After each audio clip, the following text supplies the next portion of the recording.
Fala aí, fanático vascaíno, fanática vascaína, bom encontrar vocês aqui para a gente bater mais um papo sobre a nossa paixão. Já chega logo deixando aquele seu like que é super importante, comenta aqui também e compartilha o nosso vídeo, porque vamos falar sobre SAF, futebol feminino, fazer um convite especial a você do podcast de hoje, recebendo o Nenê, da atuação de ontem também, tudo isso e muito mais aqui no nosso canal. Então já chega deixando o like, eu vou rodar a vinheta e vou voltar bem embaixo com muita notícia para você, torcedor vascaíno, e informações exclusivas. Já tô voltando!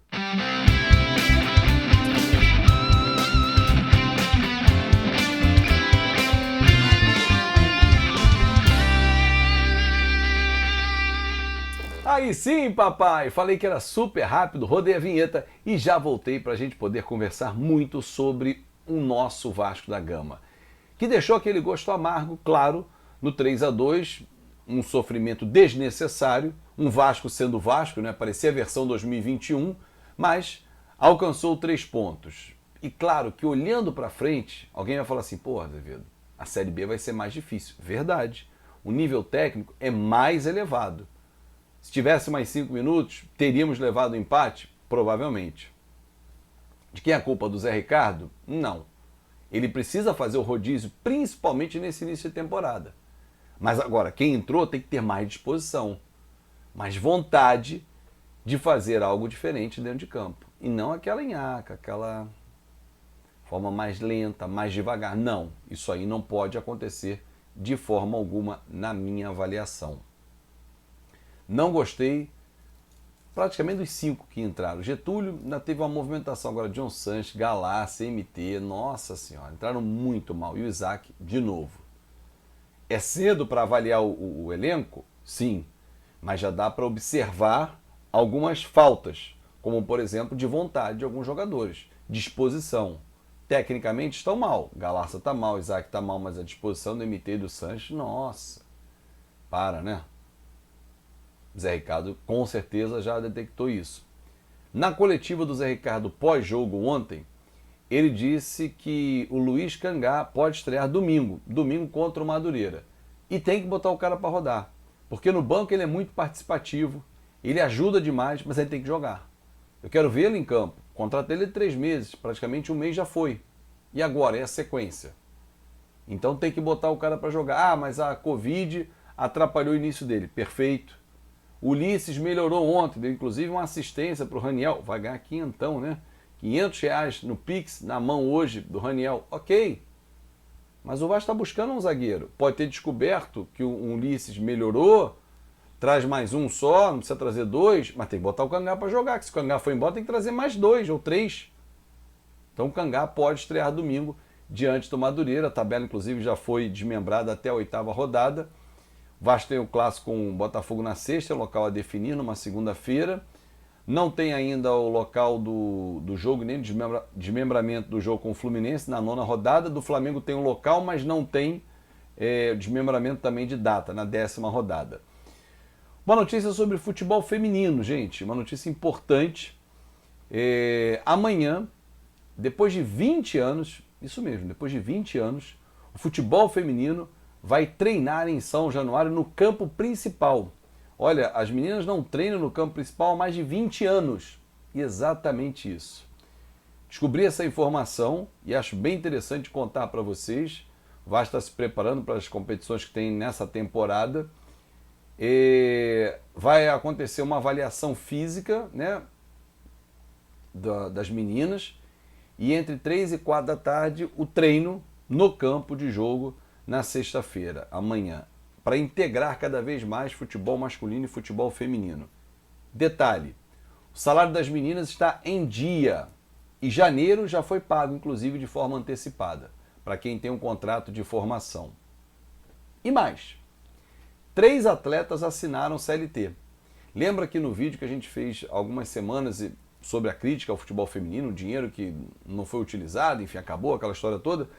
Eu dizia, olha, ninguém tem contrato de CLT com o Vasco, ninguém é registrado, porque o Vasco fez isso. Índia, Flor e Ju Pacheco. As 3 têm contrato agora como CLT, são carteira assinada, são funcionárias do Vasco da Gama.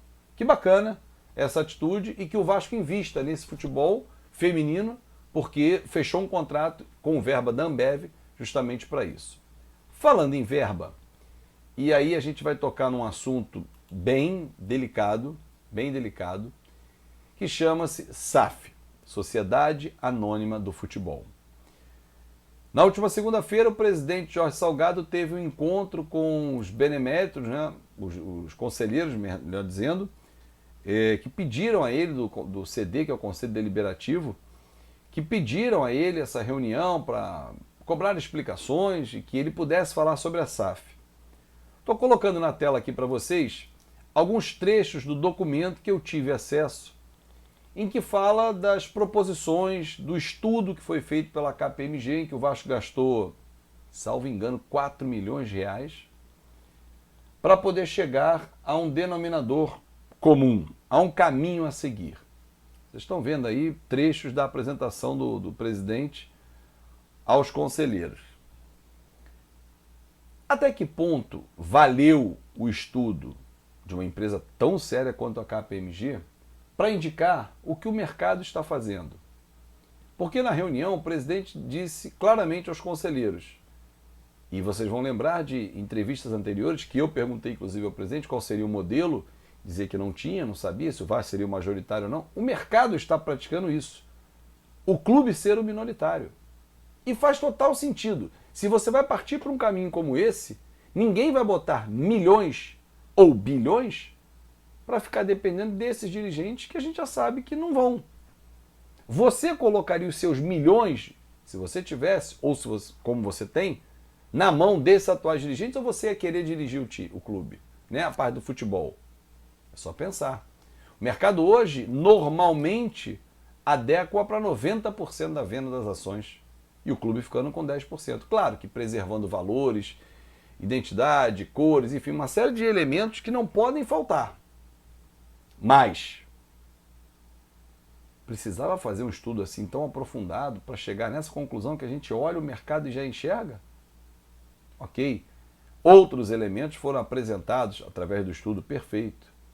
Agora vai para a avaliação dos conselheiros, na sequência para a aprovação dos sócios. É um caminho sem volta a SAF para o Vasco? Vejo que sim. Você é favorável, Fábio, à SAF? Bom, se ela conseguir ser uma gestão independente, que é o que se promove, né, o que se pretende, se ela conseguir expulsar do clube pessoas que vivem sugando o clube e que só querem sugar o máximo possível, se ela conseguir realmente deixá-las só no clube sem o futebol, eu sou favorável. Claro que sempre preservando o clube. Ah, empresas quebram, os clubes também quebram, o Vasco está quebrado, gente. É uma falácia muito grande você dizer que o Vasco não está quebrado com 830 milhões de dívida. Ah, mas as empresas quebram se não tiver administrador, assim como os clubes. Ok, não teve um administrador até hoje no Vasco. Em momentos teve. Tivemos alguns momentos com administradores, mas ao passar dos 125 anos praticamente de história do Vasco, se a gente teve 15, 20, 25 anos de gestões, o restante era muito precário. É um caminho sem volta, torcedor. Agora, o clube tem que estar preservado, defendido, os seus ativos. E eu vejo como uma solução para o Vasco voltar a ser protagonista. Que do jeito que está, com as figuras políticas que se apresentam e estão lá, eu não enxergo num cenário de 10 anos o Vasco construindo nada do que eu vi. Mas só que paramos há 20 anos no tempo.